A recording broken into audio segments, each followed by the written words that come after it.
Hey everyone, welcome to episode 84 of the Ceres podcast. I'm your host Stelios, and this episode is all about chicken wings, WingShack, and we talk to Joshua Jarvis, who lets us know what the deal is. Sorry about the delay in posting this episode. I think pre-Christmas we were quite regular, maybe a few episodes a month, and at the moment it just seems we just keep being quite sporadic. We go for a quiet spell and then we release 5, but we hope to get some regularity, but there's just so much going on at the moment, it's hard to sort of do that. So a little bit about WingShack Co. Following the overwhelming success of the restaurant's first opening in Loughton, Essex in 2018, WingShack slowly expanded across the capital and can also be found in Clerkenwell, along with a delivery kitchen in Canary Wharf, Camden, Bethnal Green. Despite the hospitality industry facing massive setbacks and restrictions due to the coronavirus, WingShack's latest opening is some good news. London has become a massive hotbed for chicken wing institutions, so they have lots of competition, and WingShack Co. expansion proves the popularity of this highly rated restaurant. Alongside their openings, the team have also put together 2 meal kits, meaning customers can now create restaurant-worthy wings at home. Available on Great Food to You, the meal kits are suitable for up to 4 people. They contain 1.5 kilos of marinated raw chicken wings, all the homemade sauce, and a bib for the messy ones out there. So, a few updates about Ceres. The Ceres deep fry cleaner is now back in stock properly. We did have to ration outgoing deliveries this week, but as of Friday, we're all caught up, we're all sent out. It's one of those things, just when you think you've anticipated all the sort of future orders, a load more come through, and we get a spike. So, it is just what it is. It's one of those. The super absorbent cloths, again, we're back in stock, fully ready to go. We've moved them around from one of our other depots. It's just one of those things. They're coming, it's like buses. You stand there waiting for one and it never comes, and then loads come. And it's just like that with orders. So we are trying to anticipate all these orders. A little note about the online store. We do aim to dispatch on the same day, but you probably have to order before 2:00. COVID is messing things up a little bit with orders, increased demands and so on. So we have also switched to DPD from UPS, and we are seeing a much more consistent delivery pattern, which is great. Just, however, though, it's worth noting, if you do need anything, don't leave it to the wire. Try give yourself a few days advance notice. Anyway, enough from me. I just wanted to cover some bases before this episode. I hope you enjoy episode 84 with Joshua Jarvis from WingShack Co.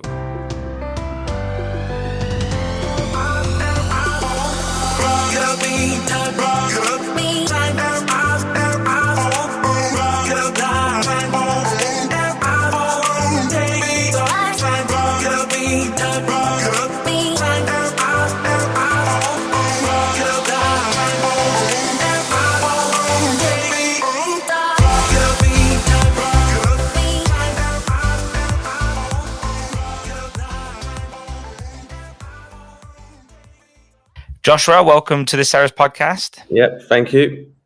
No, I've wanted to sort of, since we've been introduced, I wanted to sort of get you on, and then there was Christmas, and then there's COVID, and it's been a bit sort of hectic, I guess. And how is it sort of, if we just discuss that, let's just jump into the sort of the immediacy of what's going on at the moment. What's sort of happening with WingShack and COVID at the moment?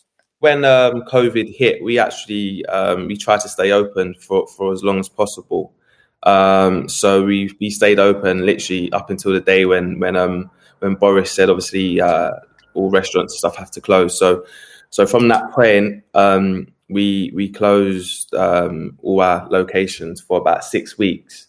Obviously put staff on furlough and stuff, and then we gradually opened back up. We started with Loughton. And we started doing takeaway and delivery, and then we also introduced a new click and collect platform, which was quite good, quite interesting. And then literally from there, then we started to open up our delivery kitchens, because obviously delivery was in demand. And then obviously we had the doors open, and then we've just literally been complying with when we have to close and when we can open, and obviously it's been stop start. So So at the moment we're open, not fully, obviously, just doing delivery and takeaway across all our sites. But it's been stop start really. That's the best way to kind of describe it. So I think it's pretty much been the same for most people with yeah, a restaurant. yeah. I think takeaways have been all right. They've managed to sort of some of them didn't close for the first one. Obviously, they didn't have to, but if they're doing delivery, there was absolutely no reason to close, I guess, and they've just carried on, haven't they? So, but I think restaurants are going to need a lot of support moving forward, aren't they? Yeah, no, sure, definitely. I think for us, we're quite lucky because of the kind of concept that we are. It's like chicken wings and chicken fillets and burgers and stuff like that.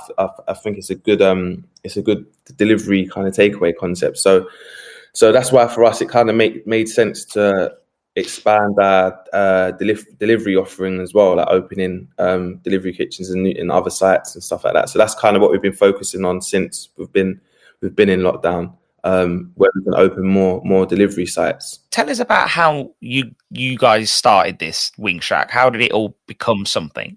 I just used to love chicken wings. Well, I still do, but yeah, I just love chicken wings from when I was young, really. And I just felt like there wasn't really a place in London at the time. I'm talking about maybe 10 years ago. I'm going back 10 years ago, maybe even longer. There wasn't really a place that you could go and get chicken wings like how you could in like America kind of thing. And it was just always on my mind. And for some reason, I just always knew that I was just going to open a chicken wing shop. I just for some reason, I just had like this crazy passion for it. And I didn't come from a hospitality background, or I couldn't even cook. That's like, I literally nothing to do with food at all. But I just had this passion. I knew there was like a gap in the market for this kind of thing. And then I ended up going to America and with my friends and stuff, and Larry, who's my business partner in WingShack. And when we was there, we went to various like chicken wing places and stuff, and like went to Wingstop and whatever. And like when I went to these places, I just felt like the food was good and whatever, but it just wasn't really an experience. It was just like going to like KFC and McDonald's and whatever. And then literally from there, I just said like, no, like this, we actually need to bring something like this to the UK where, you know, people can come, enjoy chicken wings, enjoy chicken, but it's also a vibe. It's an experience. It's not like just going to KFC or McDonald's or so we got back and then and then literally my friend's dad, he was involved in hospitality, and just by a chance he had a site available, and I went and spoke to him and said, look, I've got this idea called WingShack. I think it's a great idea. This is what it is. This is what the menu will look like. This is the name, and this is what I have. This is what I visioned for it. And then he really liked it. And then literally from there he said we can use the site. And we took the site on and literally just took the risk, really. Just done a massive bit out and stuff like that, and literally went from there. And that was our first store in Loughton. And obviously it was I'm not gonna lie, it was a risk because Loughton, it's an area in Essex, and there was nothing like WingShack in Loughton at the time. So it could have gone either way. It could have been a great success, or it could have gone really bad. But we was determined, and we was sure that this was missing in London, UK, and Essex, and we did it, and it's been really good. Is that a restaurant and takeaway in Loughton? Yeah, so Loughton is a more of a restaurant, but we do. How many covers would you say that is? It's got about 70 covers, 75. Okay. So it's fairly big. It's more of a restaurant. Come and eat in. So I know you say that obviously from the menu side, the food was probably inspired from America, let's say, and obviously what you like. What would you say, like the whole concept, like where would you say you sort of lent inspiration from? Like what sort of, obviously, what would you say the closest things are that for people that don't know, that can't get out to see it at the moment? What was your inspiration as such? We did take inspiration from America because that's wings in America are massive. So naturally we took inspiration from America, but also we obviously coming from like a Caribbean background, We have a little bit of a Caribbean twist on it as well. So we do have like jerk wings. We do sell like Caribbean traditional mac and cheese, and we had like a jerk burger and plantain and stuff like that. So we do have a little bit of inspiration from the Caribbean, like and also we have inspiration from Asia as well. So like we have like the honey and sesame wings, because in Asia, like Korea and places like that, chicken wings are also very, very popular.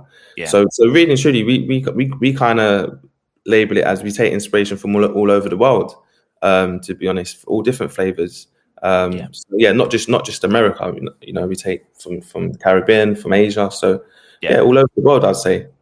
And what would you say, like, you know, is a dining experience then? Like, so if we move away from the food for a second, what would then be the closest things that people could imagine to it? So, like, again, what was in your mind when you were thinking about the dining experience? Like, you know, obviously you said that it's got a very different vibe. What sort of vibe would we say it is? So it's like, you come in, you'll sit down, there'll be music playing, you know, ranging from all different types of music, R&B, hip hop, garage, house, soul, you know, and it's just, music's pumping. You sit down, you order your food comes over to you. We have like big WingShack bibs that you can wear and stuff like that, and gloves, and you know, it's just the staff, the way the staff are and stuff like that. Like, do you know what I mean? We'll always have someone on the floor talking to you, and so it's just more of an experience than what I've experienced in. So it's more than just the food. There's a lot more to it. Yeah, it's more than just the food. And we have like, sometimes in Loughton we've had like DJs come in and stuff like that and play music and stuff, and that's something that we're kind of looking into more, that we want to do moving forward as well. Like I guess after this, people will miss that. Well, no, so during this, people miss it now, but people might want to enjoy that more later on.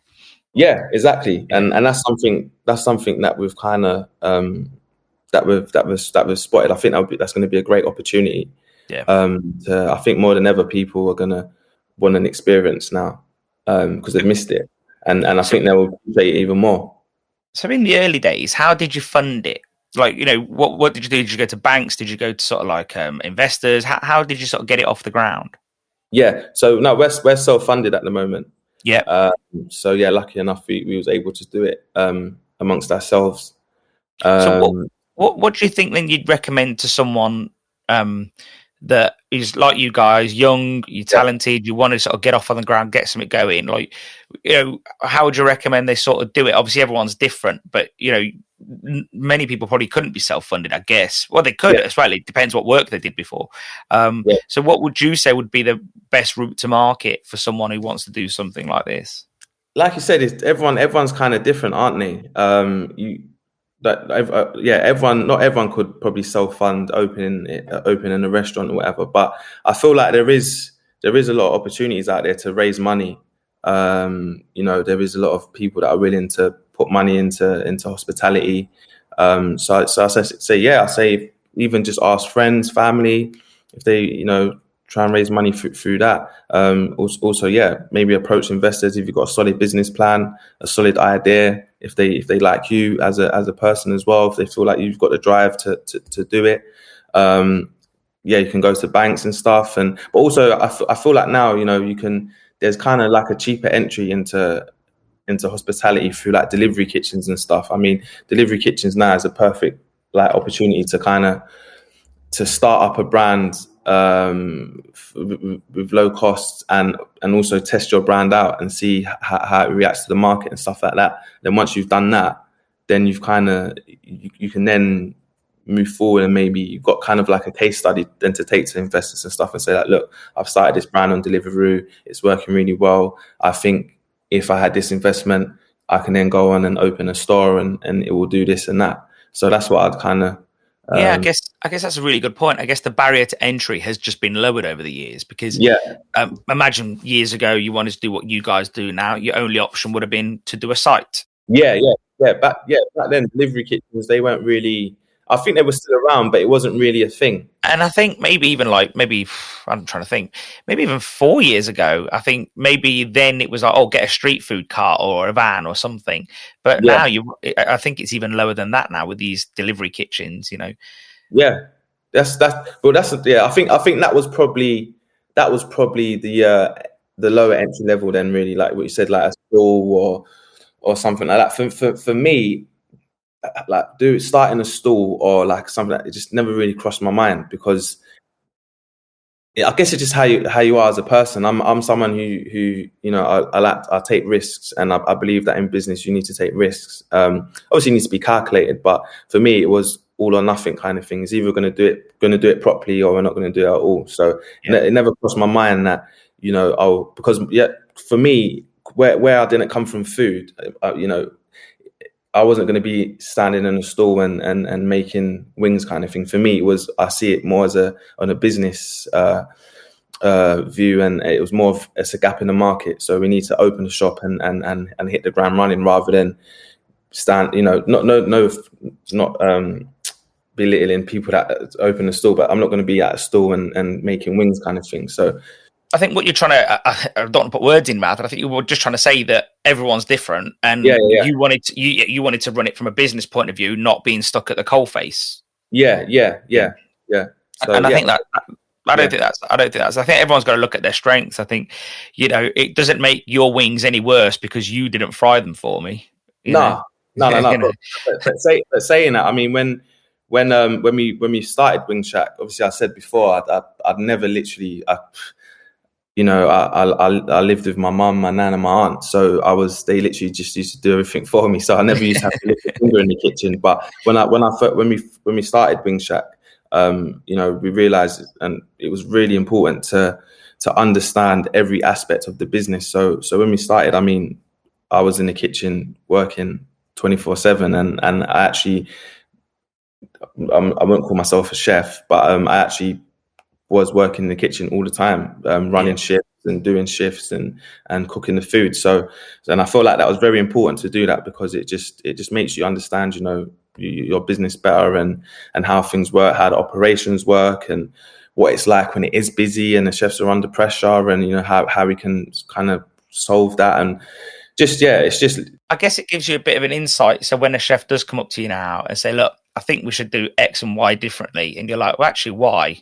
Whereas if you didn't know that, you wouldn't, it'd be very difficult to sort of challenge that thought process. Yeah, exactly. And that was one of the main reasons why I did it as well. Do you know what I mean? So I can have that insight. And so when I am saying certain things to them, and I know, if they do, I know where they're coming from, kind of thing. So it was so important to do that. And anyone that is starting out, and wants to open a restaurant or whatever, I feel like that is a very important thing to do. To learn every aspect of the business and not just bark orders from the top kind of thing. What did you do before you started WingShack? So before WingShack, I was involved in sports. So I used to play like semi-professional football and stuff, and then I had a sports coaching business actually. So I used to go into like primary schools and deliver PE lessons and after school clubs and stuff like that. Cool. And then I started like a personal shopping business. It was like a reselling personal shopping business as well. So we used to like resell like exclusive trainers and stuff to like celebrities and just like clients and whatnot. And then I kind of developed that into a new concept called Be On Trend, which is I haven't launched it yet, so it's in the process of development. But so it's basically a marketplace for independent brands. Okay. So it's like more like fashion-based, fashion, homeware and stuff. So I've come from like really like a sporting kind of background, and it's just anything to do with business really. Like I just love like starting businesses and stuff like that. Did you always see yourself as being self-employed then? Always. What's that? Why do you think that? Is that the autonomy it gives you to do what you want, the freedom maybe? Yeah, I just feel like just the freedom to do what you want, and I just feel like for me personally, I just feel like I just have the drive and the ability to be able to just start things and kind of just build my own empire rather than building someone else's. Yeah, I get that. I get that. So how many staff do you employ now?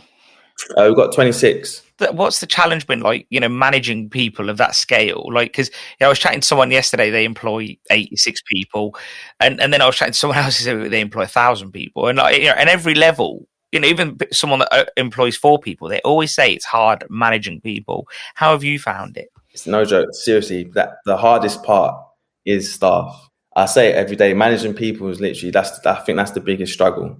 Because everyone's so different. Everyone's got a different personality. Everyone's got a different character. And sometimes when you put certain people together, it's just literally a disaster. Sometimes it can be great, but managing people is definitely, I say, the hardest task.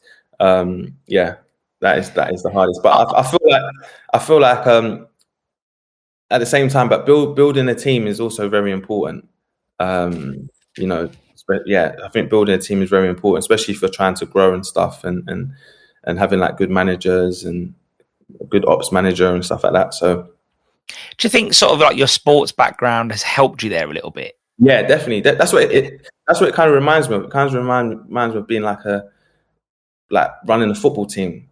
Yeah, do you know what I mean? Like, and different tactics, putting right players with certain players, and that's what it does kind of remind me of. I always make the connection between Alex Ferguson. Because he's very successful in business, and maybe a lot of people don't know this, but he's on a lot of boards, and he always said, like, running a business is very similar to sport, and I always thought that was like a really strange analogy at the time, and but I sort of thought, when I was taking on people, I thought I want to treat everyone the same. I wanted this really holistic approach. Yeah, and then once I employed my first person, I realized that was straight out the window. You just can't treat everyone the same. And I think because, one of the guys that worked for me, he's not with us anymore, but he wanted a very hands-on approach. He wanted constant, please do this, please do that. Like, I'd be on the phone with them 4, 5, 6 times a day. Yeah. And then there's other people that don't need no direction. They just go out there every day. They just get it done. And I think you can't treat them all the same. It's impossible. No, you can't. Like I said, everyone's literally so different that you can't have this blanket approach to all your staff. You have to treat everyone differently because everyone's got different personalities. And you might treat somebody a bit like, you might hold their hand a little bit and they'd be like, look, I can do this. Like, I know how. There's some people that they wouldn't like that. Yeah, they wouldn't like it if you tried to hold their hand. Whereas there's some people, you always need to put your arm around them. Yeah, it's very similar to like how football is, isn't it? There's some players you need to put your arm around and give them the confidence to perform on the pitch, and there's some players, they'll just pull their socks up and get on with it. So just get on with it. Yeah, it's exactly the same as running the business. And that's it. I think once you figure out each person's personality type, that's it. You just sort of stick to it. I think that's the key, isn't it? Yeah, that's true. So how many sites is it now? You got Loughton. So we've got Loughton. We recently opened in Selfridges on the 4th floor, which was a massive move for us. But it was only open for 2 weeks, and we had to close for lockdown. Yeah, we had a site in Clerkenwell as well, which was like a pop up. It was meant to be for like a year, and we opened that in February last year. And 5 weeks after that, we had to close because of COVID. So we've got Loughton, we've got Selfridges, we've got delivery kitchens in Canary Wharf, Battersea, Camden, Bethnal Green, Clerkenwell. Yeah, so that's where we are at the minute. We've got a few more delivery kitchens opening up. And who do you do your delivery kitchens with? Is it Food Stars or? No. Not, we did have one with Food Stars, but we're not working with them anymore. We work with Jacuna Kitchens, and Oya Space. What's your experience with them all? Like, how do you rate them all? Like, they're good. They're good. Jacuna Kitchens are really good. Oya Space. We have quite a few kitchens with. They're really good. And Food Stars. Yeah, Food Stars. They're all right. They're not too bad. Not my favorite. Not my favorite out of the 3, to be honest. That's why I'm not working with them. Out of interest, like, why, if you don't mind me asking, don't go too personal about like your experience, but like, what differences do you draw on your experience with all 3? I just feel like just the people that work them. I just feel like we just get along better with Jakuna. Oya Space definitely. They're kind of like a small brand, kind of growing as well. Jakuna, same thing. Like Jakuna, we feel like we're part of their family, kind of thing. They obviously they realize that we're growing, and they kind of want to help us grow as well. Food Stars, they kind of when we first joined Food Stars, we was with them from like years ago. So and then obviously as things move forward, they kind of changed. They started adding in like certain fees and started changing things up and which I just didn't feel was beneficial. And so we stopped working with them. And yeah, we're just going to continue working with Una and Oya. Because I follow technology quite deeply, and Food Stars was bought out by the guy that made Uber what it is. Oh, really? Yeah, so the Travis Kalanick made Uber like a huge company, and then he got sort of kicked off the board, and then he then thought, well, you know what's going to be really big? It's going to be the food delivery scene. Yeah. So then he's now sort of bought into Food Stars, and he bought their parent company. And I do wonder if that's because when you're saying they're quite different and they're not family sort of thought process and all that, and I wonder if that's because of him, like, because he is very aggressive as a business person. He is very like, yeah, but at the same time, that it doesn't really work because we love opportunities. I mean, we're willing to work with anyone if there's great opportunities. But with them, I just feel like the price of their kitchens is too high. Yeah. They charge fees like service charge and stuff like that for like just things that are unnecessary. You don't. Do you know what I mean? It's just you already pay a lot of commission working on the platforms with Deliveroo, Uber, and Just Eat. You don't need to be paying other percentages out to Delivery Kitchen. Do you know what I mean? Yeah. It should just be you pay a flat rent and that's it. So that's what it is with Jakuna and Oya. So for us, yeah, I don't see really how. So basically, these guys, they would say, we've got. Do you choose by space or fit out? How is it that you usually choose one of these rooms?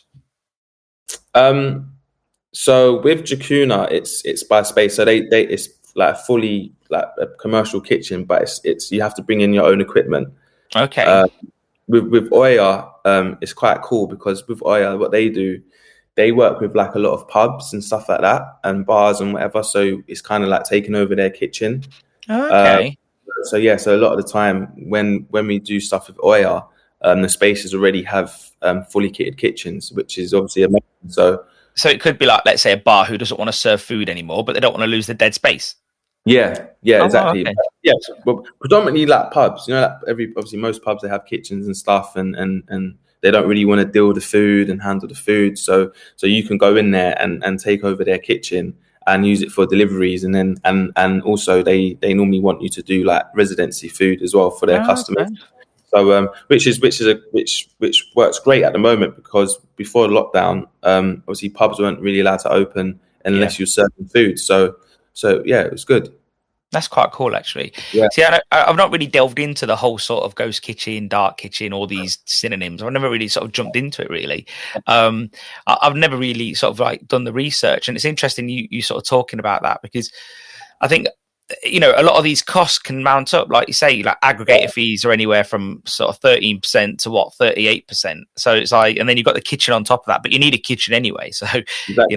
What are you going to do without a kitchen, Yeah. But I suppose your menu to some degree lends to these things because, from a wing point of view, it's a profitable item, isn't it? I guess. So, but you've got a lot of costs sort of associated with it. It's not just the product cost.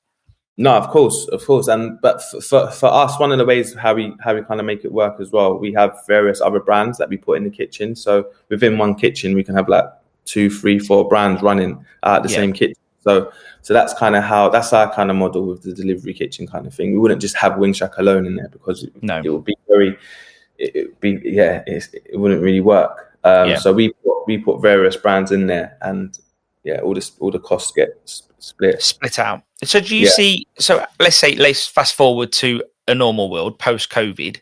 Hopefully it's not too far away. Do you see yourself having this omni-channel approach, click and collect, deliveries, restaurant, takeaway, or do you see yourself zoning back into sort of restaurant and maybe a little bit of takeaway? So this year we actually have got a few physical stores in the pipeline. I'm not going to say where, or I'll just keep it a surprise. But we have got about four or five physical sites in the pipeline this year.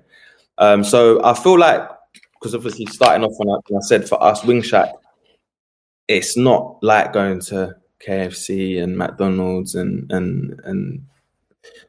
Wingstop or whatever. When you come to WingShack, it is an experience. So it's very important for us that we do continue, opening physical stores so people can come to our physical stores and experience that whole WingShack experience. So we are going to kind of continue with that route, but on the other hand as well, I think keeping up with the times and the way the market's going, we'll also be continuing with our delivery kitchens as well, because I feel like it's a great way to expand as well and get the brand out there. So we'll be doing both. We'll be doing both. So, do you use your own vehicles for delivery and drivers, or do you just jump onto all the others? So in our central London sites, we use the platforms drivers. But in Loughton, we use Just Eat, and Just Eat don't supply the drivers, so we have to use our own drivers in Loughton. Deliveroo supply the drivers out there, and so do Uber, but it's only Just Eat that doesn't. So you've got like a healthy dose of each. So which do you prefer, do you think? Which system do you prefer? Having your own drivers and getting it out, or do you prefer using the drivers of the aggregator? To be honest, I prefer using the platforms drivers, I'd say. I think because then again, like we've had delivery drivers, and that's just it's like a complete separate business. Do you know what I mean? Dealing with delivery drivers, and it's just it's a real headache. So it's just more of a better operation. I personally feel using Deliveroo or Uber drivers. All we focus on is making the food, which we're good at, and then Deliveroo and Uber, they're good at delivering and they focus on that, and it just makes it a perfect combination. We have to start dealing with delivery drivers and stuff. It's a real big headache. I mean, we do it in Loughton because it's a different demographic and different layout than what it would be in central London. So we kind of get away with it in Loughton, but we definitely wouldn't use our own delivery drivers in central London. No way. No, I suppose again in central London, I guess you've got delivery riders or drivers on tap as well. Like yeah, exactly. You don't have to wait too long for someone to turn up, I guess. Saying that, you'll be surprised. You'll be surprised. Yeah. So what is it? Because I know a couple of my customers went with Uber Eats. And they had I know it was early on. Well, it's probably it was pre-COVID for definite, so maybe 18 months ago. And both of them just sort of said, no, I'm not doing it, because they just kept coming late. The riders or drivers just kept coming late. And it wasn't, one was Uber Eats and one was Deliveroo. And I think they just said, look, we're getting this food ready. It's sitting there waiting. And these were both fish and chip shops. So the problem is, fish and chips, you don't want it hanging around for too long, because it gets silly, doesn't it? Yeah, exactly. So, you've almost got, it's the race between it going soggy or it going dry, and none of those are nice. So they just cancelled it and binned it. And I wonder, I suppose your product is less susceptible to that, I guess, to some degree. But then again, it's still going to go cold. Delivery kitchens it's such a crazy it's a crazy place, and reason why I know that as well, because going back to, like, I've actually worked in delivery kitchens, so I've literally worked every day in a delivery kitchen, so I've been able to see what it's actually like, dealing with delivery drivers, how they are, and how long they take to come, and it is mad, like how it's delivery drivers. They obviously, for them, they want to make the most. They need to do the most orders so they get paid more, and it's just, they have no patience, and not all of them, but it's hard to deal with. I guess because they're gig economy workers, so they don't get paid if they're standing around doing nothing. Yeah, exactly, and they don't. It's like they don't understand that we have to cook the food. Like, I understand that you want to go and make this drop so you get paid, but at the same, they just expect that when they come, like, the food should be ready. Like, Like they don't understand that, you know, it can be busy and stuff like that. They just want to get that food and they just want to go. And sometimes you can end up in arguments with them, and Oh, you know, really? it's such a. If I wish that someone could put a camera in delivery kitchens and make like a documentary, so everyone could see what it's actually what it's actually like. But that is one of the biggest problems, I'd say, with like delivery and stuff, because the food, you know, sometimes the driver can take long to come, or once that food is given to the driver, it's out of the brand's control. Do you know what I mean? So if the driver's got 2 deliveries with him, or maybe 3, you know, by the time he's dropped them 2 deliveries off, and he's dropped your brand's food, it's going to be stone cold. And then the customer doesn't really, you know, the customer doesn't understand that it's the driver or delivery. Yeah. They just blame the brand. So I'd say that is a very big very big task to getting that under control. And doesn't that go back to what we were saying? Isn't that a strong argument for maybe having your own network in some ways? Because you can then say, I don't know, John or Jeff works for you. They're on their bike. They only take 2 orders, no more than 2, because you don't like 3. And, you know, they're always waiting because you not own them, but you own their time essentially. Yeah. And they're not giving you any stick either. And actually, whilst they're there, they might be helping do something else as well. Like, I wonder if that works out better in some ways. In some areas, but I think in central London, the volume of orders that you get, yeah. I mean, you'd have to decline orders. You need like a fleet of drivers. You wouldn't just need 1 or 2 standing there. I mean, you'd need it would literally be like another business. It would be like a logistics business basically. So yeah, I just don't think it's worth it. It's better. It's better just trying to, you know, just getting that operation right, and looking at things like packaging and to keep the food warm, and just making sure that the operation in the kitchen is working. That when the drivers do come, you know, the food is ready as quick as possible and stuff like that. So I feel like it's worth putting your energy into that rather than. So what you're saying is just pick your fight rather than argue with that guy. Just try and get your stuff in order, and that's it. Yeah, pick your fight basically. Yeah, that makes sense. I know one of my other customers in Lincoln. She says it was Deliveroo, I think. She says the food out, and they'd realised that some customers were complaining, so they put like a camera right above the sort of Deliveroo station, let's say, and they checked it off, and then about a few days later, the customer complains or whatever to Deliveroo, and they have to give a refund. And they said that there was a partial order. So, but they said, well, look at the camera. Everything got bagged, you know. Yeah. You know, we tick it off. It's all bagged, HD camera. Turns out that the guy gets to the flat. He's been working all day flat out, opens the bag, eats food, and then takes the rest. That's what I mean.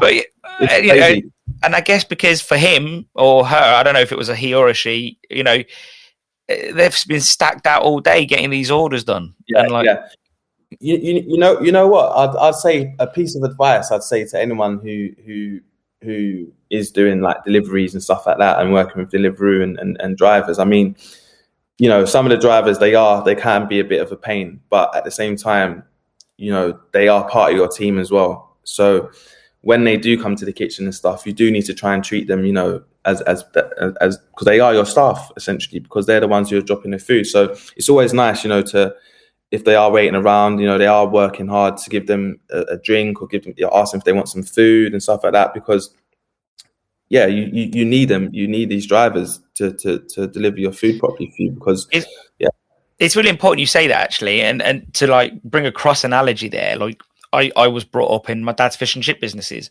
and I remember twice a week we'd get deliveries from the big companies, you know, whether it was oils, fats, you name it, whatever it was. Well, I think everyone always focuses on your rep or the person on the phone, but the guy who's bringing it in, like we always used to sit down and have a coffee together, something to eat. I'd always say something to eat, and because it's those guys that are going to make your business successful. Because if you run short on something, and it's the similar thing. It's like, and I think you're so right to say that. What's it going to cost you at the end of the day? A meal and a drink, but nothing. It costs you nothing. And if that guy or girl gets it delivered faster and happier, then you're laughing at it, really. Exactly. Yeah, exactly. It's a way to influence people without actually having to make a big thing out of it. Yeah, exactly. And I feel like that is a very a very, very important thing to do, because they are part of your team. With these new sites that are opening, obviously you can't say where they are. Would you like to see yourself come outside of London a bit more, or do you see yourself firmly for the future or the near future being London based? Well, one of them is outside of London. So yeah, we do firmly believe that we will be branching outside of London as well. We don't just see ourselves as well, we started off in Essex. Yeah. Do you know what I mean? So it's so we started off in Essex. So we're opening a few more in London, but we have got one that's going to be opening outside of London. So yeah, we literally we see ourselves being everywhere. That's our goal. That's our dream. That's our vision for WingShack. We want to be international. Yeah. We got plans of being in other countries already. So them talks are like kind of ongoing. So yeah, so we're kind of shooting for the moon, to be honest. Yeah. Nothing wrong with that. Nothing wrong with that at all.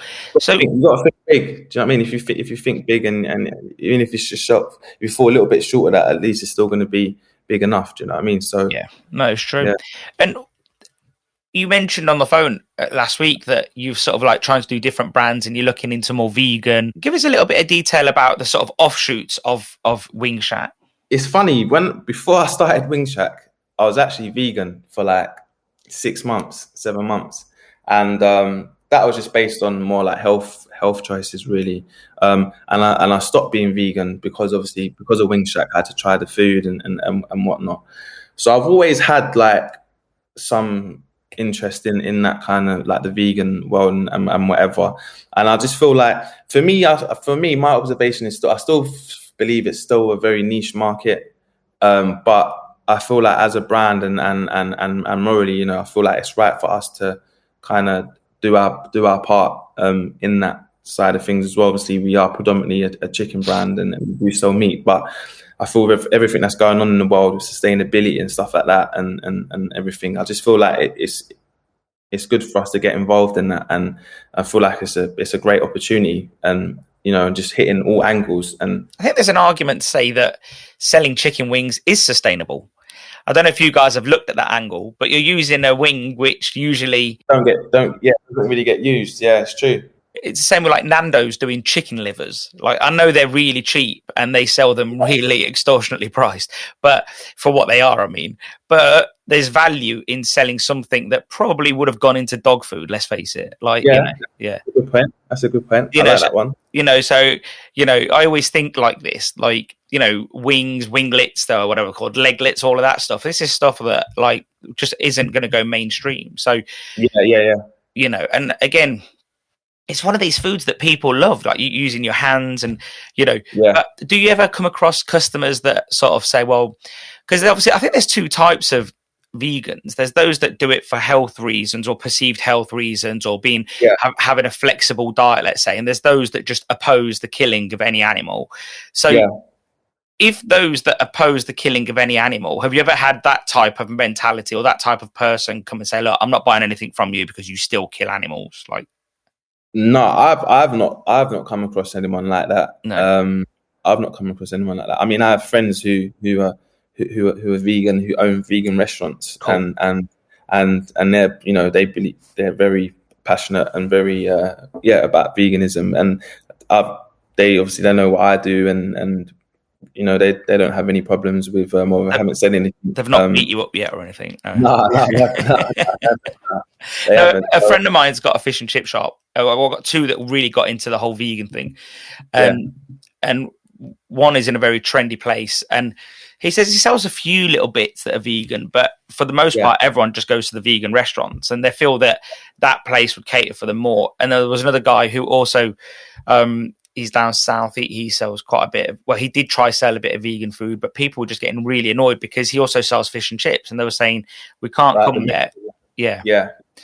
Well, I mean, that's I do get that. I feel like I do get where they're coming from, and that's why we're now obviously going to start Vegan Shack by WingShack Co. So it's a completely separate brand to WingShack. It's by us, and it'd be inspired by our WingShack menu, but it'll just be a vegan menu. And the plan to that is, hopefully we can move into like fully sustainable vegan shops, vegan shack shops, and so yeah, we do kind of understand that. But at the same time as well, I feel like it is important that obviously you do have that we have vegan items on our menu at WingShack, because like you said, there's kind of two types of vegans, isn't there? There's some that do it for the health reasons, and there's some that do it for the killing of animals and stuff. So I feel like it's important to have some vegan options on your menu, because if I want to go and eat chicken wings and my friend's vegan, we can't. If WingShack didn't have anything vegan on there, we wouldn't be able to go there. So it's kind of, you lose out. So. I think it's what Burger King did a few years ago. I don't know if you remember. They were quite early to the game, and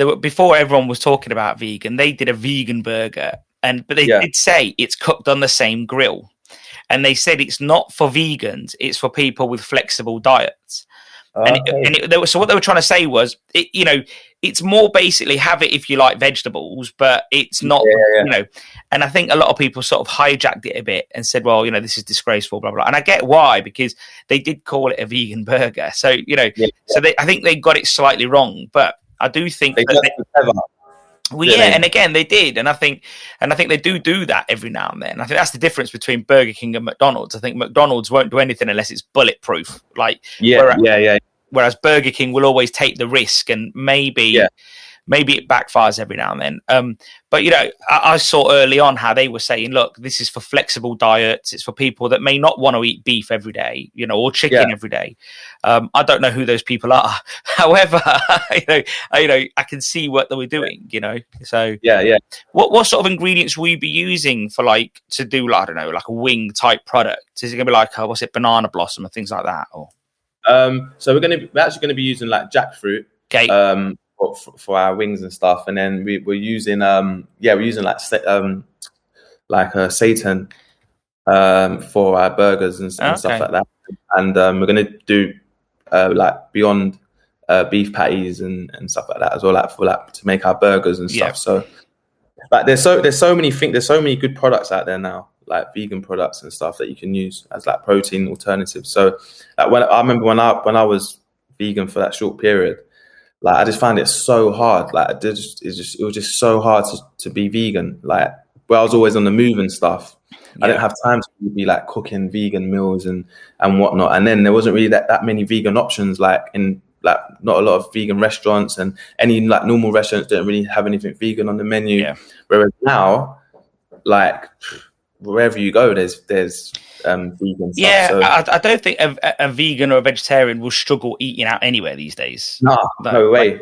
No way. The closest I got to doing something like that actually was Cypriots are mostly Greek Orthodox, and then they do Lent before Easter. So you're essentially vegan for 4 to 6 weeks. You take your pick. Okay. And I remember the wife said to me, "You're going to do it this year," and I was like, "Okay, I'll try." And literally that day, me and a friend had a meeting in North London. Yeah. We were like, what should we eat? And we went for pork souvlaki, which is Greek kebab. Yeah. And I get home and the wife's like, "Oh, what did you eat today?" And I was like, "I just went for souvlaki." And she was like, "What?" You didn't even last a day. And I was like, "Oh yeah." And I don't get into it. I just think I'm a big believer that meat is good for you. I don't mean heavily processed meat. I just mean good quality meat. I really think humans were bred to eat both things. I don't think it should be one or the other. I think. I kind of felt that as well. Obviously, when I was vegan, I just felt for me personally, I didn't really feel better for it. I felt I lost a lot of weight. I felt very tired all the time and stuff. And so I kind of do feel the same as well. I feel everything in life is if you do it in moderation. Do you know what I mean? I feel like it's good to obviously try and cut down on the meat that we do eat, and add more, plant-based kind of stuff to your diet. But yeah, I agree with you. I feel meat is also a very important part of our diet. I mean, when I don't eat red meat or pork, so I stopped eating that when I changed back to eating meat. So I only eat fish and chicken now. Oh, really? Yeah, I don't eat no dairy either, no cheese, no dairy. So wow. Yeah, you see, I think liver is one of the most the biggest superfood that exists on the planet. Even when I was eating everything, all different meats, I would never eat liver. No Yeah, way. like it's just so good for you. Like it's so nice. I like it, but it has got a strong taste. There's no doubt about it. But like it is the best superfood you can get because it's got like 100 times more minerals and iron and vitamins than any other food Yeah, you can have. Like so, but then even with steak, like I think they said like 1 ounce of steak gives you the same amount of the uh, iron than I think it was something like a kilo of broccoli. So yeah, like it's absolutely mental. Like how like I don't know. I think meats have been really vilified, and I understand why to some degree because there is some really bad practices and bad farmers, but there isn't yeah, anything. Yeah. yeah. Like you said, it isn't just like that in anything, isn't it? With your wings, are they fried? Only fried, or do you do other types like steamed and Yeah. so on? So all our wings are fried apart from our jerk wings. So yeah, the jerk wings they're cooked in an oven. Okay, So yeah. so baked. So they're baked. Yeah, they're healthy. They're a healthy option basically. So yeah. I'd So like to see fried. Fried's a healthy option. What are you on about? yeah, but I mean, healthy, No, I'm joking. I'm joking. yeah. So, like, did you never really want to go down the whole chicken route? Like similar to like the old-fashioned KFC before they went boneless. Let's say. Um, who knows? Like maybe in the future, not with WingShack because obviously the main focus is Is wing. Yeah, so maybe in the future, we might look at maybe who knows starting a different brand that does sell like whole chicken and stuff like that. I mean, it's a possibility, but I think at the minute, yeah, I think especially with WingShack, I feel like we'll just stick with wings and yeah, chicken burgers and stuff. So.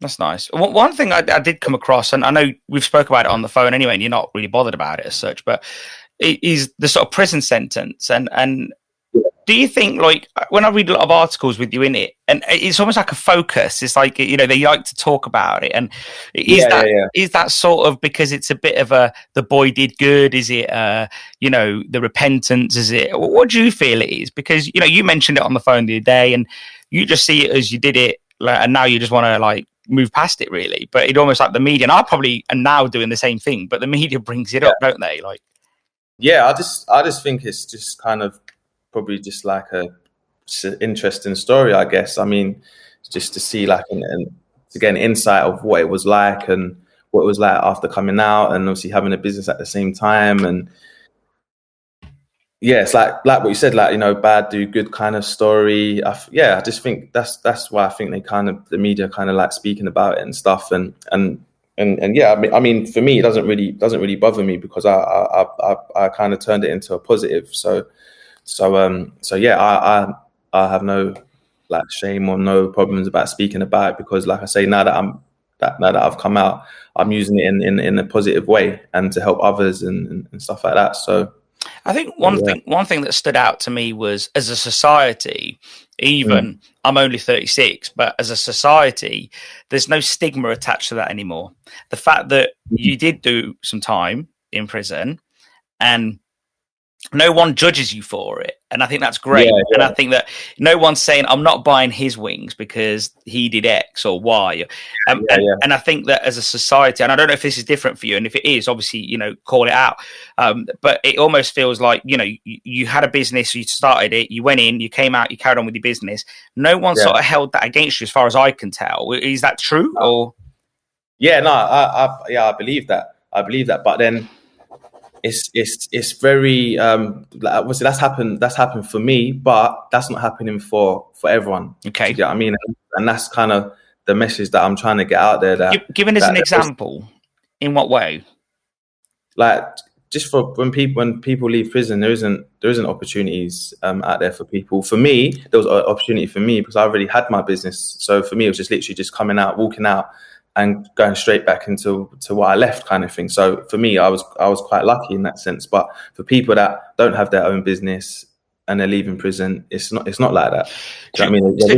Do you think that's more because of the way you were, as in you're quite entrepreneurial anyway? You've already said that you always wanted to work for yourself anyway, or does it still look bad on a traditional CV when let's say you left prison and you went to apply for jobs and you had it on your CV wherever the prison was, because I don't know, but like, do you think that is still a stigma then in that case? Yeah, definitely. I still think it's a stigma, definitely. And like I say, that's my whole point now. Kind of, coming out and trying to make employers realize that, just because people have been to prison, obviously there's a lot of reasons why some people go to prison that can't be forgiven or whatever. But also at the same time, there's a lot of people that go to prison that are very entrepreneurial. They're good people. They just haven't maybe realized their potential. So it's about giving these people chances and giving them opportunities, because when when people do leave prison, one of the main reasons why they reoffend is because there's no opportunities for them. So no one wants to go to prison and spend all that time there, and then come out and then have to reoffend and go back in. If there's more opportunities out there for people that have been to prison, or people that are homeless and stuff like that, then maybe we'd have less people reoffending and stuff. So, and obviously the reason why there's not so many opportunities is because there's still that stigma around someone. If two people went for a job interview and one person they've been to prison on their CV or their CRB, whatever, as an employer, most people are definitely going to choose the person who don't have that on their CV. As an employer, you'd have to be pretty open-minded to have two people in front of you. Like that spoke really nicely. They both had all the same qualifications, except for one person had a year out because he had to go do that, or she. And I think that you'd have to be pretty open-minded. And I agree with you. It would be rare that open-minded person exists a lot. And I think for the most part, most people, I guess, would just be like, I can only employ one person. I need it to be a safe bet in their mind. Yeah, exactly. Yeah. That's what it is. But for a business owner, obviously, it's about the safe bet, isn't it? And obviously, I don't get me wrong. Like, I do understand. Like, I do get where they're coming from as well. But I do, but I also appreciate, as I've got older, I do appreciate that life experience matters for a lot as well. Exactly. Yeah, exactly. And that person probably did do time, but like you say, chances are, if they did a year or under a year or even a couple of years, you could probably write it off as a non-serious error in their life. They probably learned so much in that time that they did go to prison. Do you know what I mean? They come out and they can do something with themselves. I don't know anything about prison or what happens after. Yeah. But I do, sort of talking to you, I do wonder if there's an argument to actually, when they're in prison, to help these people be more self-employed when they come out, as opposed to going through that headache of working for someone else and being marginalized or feel like they're being marginalized. I think if you could set them up in like a little franchise business, not you personally, but the government, obviously, I wonder if that key to self-employment would be better, really. Well, I mean, you know what? To be fair, in prison, there is quite a lot of courses and stuff like that, that you can actually do. Like there's like business courses, and, you learn how to start a business, and you learn how to write a business plan, and get people that come in and they speak. And so to be fair, there is a lot of opportunities inside prison, to be fair, if you want to do it. I mean, it's up to you if you want to do it or not, because prison's a place where you could do nothing kind of thing and just mess about. But at the same time, if you actually do want to, learn and you want to try and better yourself, there is a lot of opportunities inside prison to do that. But it's just that when you come out, it's about using whatever you've learned and the qualifications you got in prison. If you're going to get that opportunity to use it once you walk out of prison, that's what it is. Hypothetically, I've always thought in a way, again, I've never been in prison. I don't think I know anybody who has. And that makes me quite lucky, I guess. And I think that I always wondered, if someone came out of prison and rather than allowing them to go back to their networks that maybe sort of, that cycle, if you get what I mean. I wonder if the government said, hey, do you fancy doing something different? Here's an X amount grant. If you're from London, you can move to Cornwall and do a year's worth of training. And I wondered if that is a good idea, because it gets them out of that repetitive circle, 1,000%. They could do that now. Yeah. Prevention is always better than cure. And so they could do that now with especially with a lot of the younger generation, taking them out of the environment that they're in and showing them different things. That's what needs to be done. Do you know what I mean? Rather than, it's all well and good, obviously, doing it when people come out. after, but they could be doing that now. So, I mean, and that's what's needed. So what you're saying is then, to put an example in place, is like, say for example, they actually said, oh, there's this opportunity, you can go learn farming, for argument's sake, in Yorkshire. Yeah. Here's a grant, go and do it, sort of thing. Yeah. Well, I guess. There's no. Like I guess there's no right or wrong way, is there? There's just. But if these opportunities existed to move people around, like, it stops them from falling into that cycle, doesn't it? Definitely, and I always say, you're always a product of your environment. Do you know?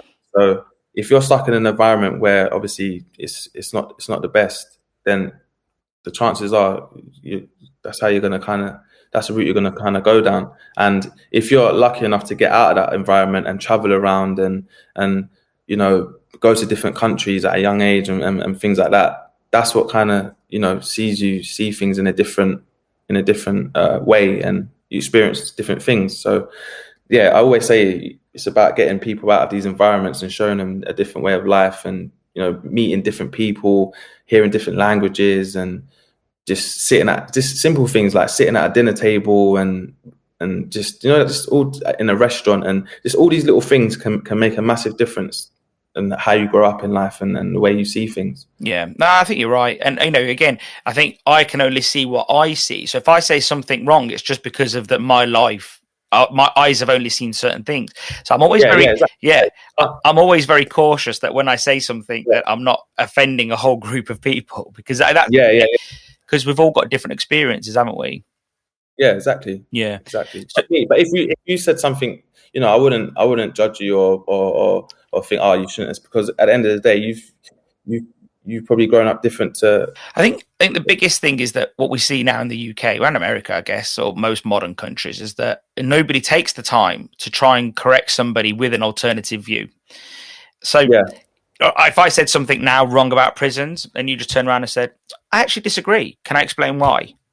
And I'd be like, yeah, cool. Like, what happens nowadays is I might say something wrong, and you'll be like, I disagree, start shouting, you put the phone down or whatever, and off we go. And I didn't learn anything, and you didn't teach me anything. So, and I do think in society that if people spoke more and listened more, like, it would be better. Education is key. Do you know what I mean? It's in everything that's going on in the world right now, like all the stuff that's been happening, it all comes down to education. Do you know what I mean? A lot of people are very uneducated. That's why they say certain things and have a certain view on certain topics and certain subjects. So I always say, like, education is key, but also you need to be open to learn about different things and stuff. So that makes sense. Yeah. So tell us a little bit about your work with Only a Pavement Away, because obviously that ties into this anyway. So yeah. So when I did come out, you know, obviously I made sure that when I come out, you know, I use this experience in a positive way and use what I've learned. So I actually reached out to them. I was just like searching on the internet, like looking for charities that help like ex-offenders and stuff. And I got in contact with Greg, the founder, and I had a meeting with him and obviously told him my story and what I do and stuff. And he was he you know, he loved the fact that I reached out and wanted to, you know, help and stuff. And then they made me an ambassador for Only the Pavement Way. And I was meant to speak in a conference last March, but obviously it got cancelled. So in terms of work, I've not actually done much with them yet. So obviously because of COVID, so not really do anything. But once COVID is obviously finished, I'm sure I'll be like speaking at like conferences and getting involved a bit more. So but that's what they help ex-offenders and homeless people, and, you know, like people that have been in the military and stuff, help them get into employment into hospitality. So that's something that, you know, that through my brands that I'll definitely be looking to do as we grow. Like, you know, one company that really impresses me when it comes to like hiring ex-offenders or whatever is Timpson. Oh, really? Yeah. So Timpson, they what they're called? Oh, they fixed like they copy keys and they fix Yeah, shit. So yeah. if you've got a job interview and you've got a suit that's a bit dirty, they'll press it for free. They'll clean it for free. Yeah. They've said they do talks at prisons and they'll say, look, if you want to get right, come and work for us after. And bear in mind, like, they cut keys, man. Like, so you can see how much trust they're giving. Like, and yet it's a massive success. Like, you know, it really works. And the guy there, he's just really impressed me with it because, you know, to put this much trust, and, you know, if somebody says to him after a couple of years of working there, I want to go set up my own business, they help, you know, because they really believe in it. And I think, so it's interesting. It can be done right. It can be. Obviously, you've got to be cautious and protective and do your assessment, but, you know, it can be done right, I think, and that's really important. Yeah. And I feel like go on. Sorry. It's an untapped market. Do you know what I mean? With so much potential. You know, a lot of ex-offenders, they have so much potential. It's unbelievable, and it's just that they don't sometimes realize it. And it's just, you know, it's down to other people kind of getting it out of them. Yeah, I believe. No, it makes complete sense. It makes complete sense. And look, you know, everyone talks about equal rights. Yeah, maybe it's time for people to practice it a little bit, to be honest, because I think, like, they're all quick to say, oh, yeah, I'm equal. But, like, actually, like, I think the best of us would all think, if an ex-offender, like, came to apply for a job, I think the best of us, with the best intentions, would be like, like, what do we think? And I think it's just jumping over that and make it a business decision and not a prejudice decision, I think. Yeah, exactly. You know, exactly. That's my thought. But, you know, I think it's you know, I applaud that work that you do there, to be honest, because it's really important. It's really important. Yeah, no, it is definitely. You know, but, you know, on that note, actually, there is one more topic actually before I let you go, and that is, what would you like to see government do at the next budget for restaurants, for takeaways, for food businesses? Obviously, VAT's at 5% at the moment. Would you like to see that extended? Would you like to see Eat Out to Help Out come back? If you could choose one, which would it be? Or would you like both? You know, take a pick on those. Yeah. Well, I mean, I'll definitely like the VAT to be extended. Definitely. I think that would be something that we definitely need. The Eat Out to Help Out, I mean, when they first introduced it, I mean, it was good because obviously it got people going back into restaurants and stuff like that. But I feel like that was just kind of just like it was a short-term solution for a long-term problem. And I kind of feel like it kind of backfired, didn't it? Because, you know, we had this massive surge of people for like a month, you know, and if you extended it for longer, great. But then we just went back into a lockdown again. So yeah, I don't really see. It was a bit of for me. I just kind of just backfired really. But I feel like it had its pros and cons. So I wouldn't say that's something that I'd be kind of asking for again. But I think definitely the VAT, 5% VAT. I think there needs to be more done about like the rents and stuff like that with like the landlords and stuff. I think that's going to be a massive thing because. I think that's going to be probably one of the biggest things to deal with because everyone's just kind of just building up these rents and it's not going away. Do you know what I mean? Everyone's going to have to end up paying for it. So that's just going to be, I think. I read a good idea, and I don't know. I think someone's actually done this, a country that is, and basically everyone takes a third hit. So on all the rent that's been accumulated, landlord takes 1/3 of a hit. The tenant takes 1/3 of a hit, so they have to pay 1/3, and the banks take 1/3 of a hit. And I thought, oh no, it was a quarter. Then the government gave as well, so it was quarter. So, and I thought, that's not a bad idea. I think for the most part, most people would be like, you know what, I'll take that. Like, and I do agree with that. I think 5% VAT. In my view, I've always said, I've been in the fish and chip industry for a long time, and I've always said that 20% is too high. It's egregious. It's too high anyway. Like, and I don't know how you feel about this, but so the argument for hot food having VAT is because they say it's a luxury. But I'm not being funny. In 2021, in the UK, is hot food a luxury? Yeah. In a pandemic where loads of people can't cook, and they're all ordering takeaway food, is it a luxury? Yeah, yeah. So, and if you think that it is a luxury, for argument's sake, isn't buying a sandwich from Greggs or Tesco a luxury? Because with that £4 or £5, I could make you like a mega sandwich. I mean, like, how many sandwiches? If I give you a £5 and I said go to Aldi, Tesco, or whatever, how many sandwiches could you make with a £5? So my argument's always been introduce VAT to all of out of home food and then drop it to like under 10% somewhere. And that's always been my argument, because I think that's actually fairer, Yeah, it's fair. I think 20% is definitely too high. Yeah. That's crazy. It's like 1/6 of your turnover. It's like so the government is essentially your business partner to some degree. Like, they are. Yeah. They own 20% of your business, basically. Well, and I think that I've researched the VAT thing quite a bit, and it is a consumer tax. So, but it doesn't feel like a consumer tax because it comes out of your money essentially. So, so it doesn't feel like a consumer tax, and I think that's what hurts people so much. And if we are collecting it for the Treasury, which is essentially what their definition is, then shouldn't there be some reward for that? Like, like if you're being the official tax collector, shouldn't it be like you keep 1% as a way of admin fee, let's say? I don't know. But VAT is one of those things that I think it just grinds so many gears at the moment. It just it does. But and I think it is key for them to keep it at 5%, I'd say. Yeah, I'd like to see that, and then I'd like to see some long-term reform. To be honest, I think I think the more people, especially because the argument a few years ago was the fact that we were in the EU and that we couldn't change VAT bans. Well, we're not anymore, so fucking hell, like let's push on it and let's try get a better VAT rate. And I think I think all different sectors of hospitality are really pushing for this now, and I think it needs to be done. Yeah, I think they are. Yeah, there was a petition. I signed a petition the other week. On WhatsApp. So I'll say you went through WhatsApp. Yeah, I saw it go through Facebook, which I still did.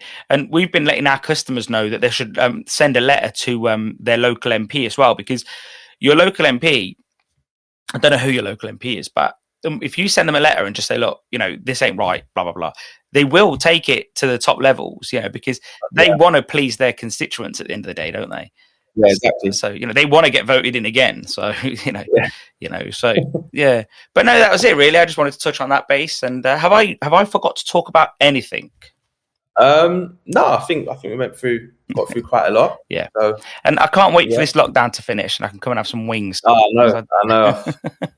Seriously, I can't wait. But I do feel like maybe like May, I think we'll be done. Yeah, so, I think the way that they're getting this vaccine underway is pretty sharp. So. Yeah, they are. I know, and look, no government is perfect. I'm not going to defend any government, but they did start off a bit ropey, and we've all we can all agree on that, I think. But I think the vaccine has been. I think they've showed us that they've listened, they've learned, and they've knocked it out of the park. I think with the vaccine. Yeah, I mean, I feel like for any government, it would this whole thing would be a hard task. Yeah. Obviously, I think there's no escaping that. Obviously, they have made a lot of mistakes, and they have. I mean, the death toll and stuff like that is crazy. I think we've got to remember that. I always say this, and again, in defence of the government, I would argue, we've never had this happen in the UK before. I think, and I remember reading an article, and it said that ethnic people suffer from COVID worse.